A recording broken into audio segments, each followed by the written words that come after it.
Also Human, The Inner Lives of Doctors, by Caroline Elton, read by Rachel Bavidge. Mary W. is a psychologist who lives in Michigan. More than a decade ago, when I was trying to decide whether to go to medical school to become a psychiatrist, I called her to talk about her practice.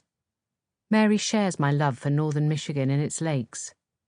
Without thinking, she reached for that shared territory for a metaphor. The patients we work with have fallen through the ice in the middle of a frozen lake. My job, your job, should you take this path, is to go out to them, to be with them on the thin ice, and to work with them to get them out of the frigid water.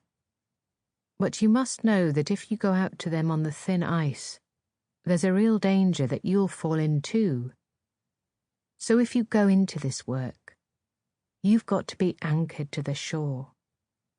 You can reach out one hand to the person in the water, she cautioned, but your other hand needs to have a firm grip on the people and things that connect you to the shore. If you don't, you lose your patience, and you lose yourself. Falling into the Fire, a psychiatrist's encounters with the mind in crisis, Christine Montross. Author's note. A note on client confidentiality which I have taken very seriously. I have changed names and all identifying particulars so as to preserve my client's anonymity. Before using any personal information in the book, even under the guise of anonymity, I showed each client the draft, invited comment, and sought their permission. All were willing to share their experience. Most were willing to do so on the basis that it is this book's aim to help doctors facing career struggles and highlight the extraordinarily difficult pressures that many doctors face.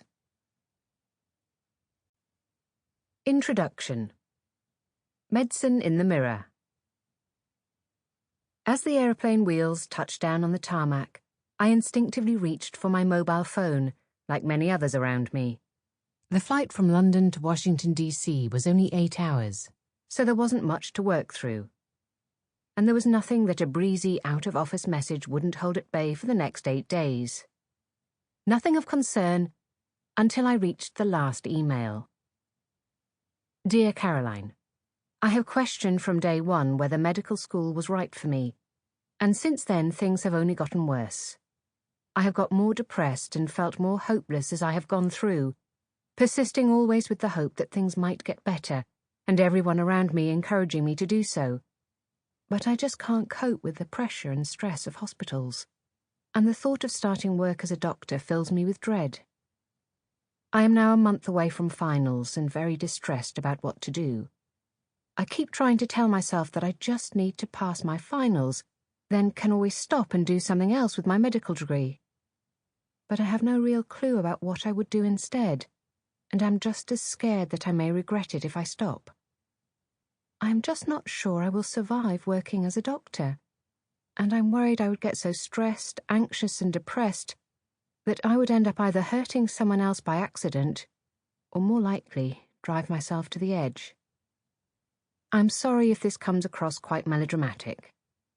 I really have reached crisis point, though, and am in desperate need for some sane input. Leo. I froze. This was not an email to ignore.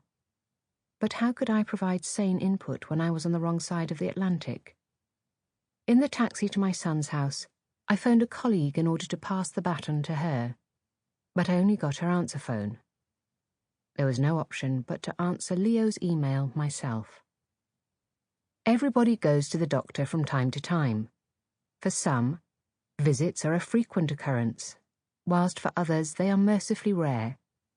But however often we seek medical advice or need treatment, most of us, quite naturally, tend to be preoccupied with our own concerns and to make all sorts of assumptions about the doctor who is listening to us, taking a medical history, or cutting into us during an operation, if we think of them at all.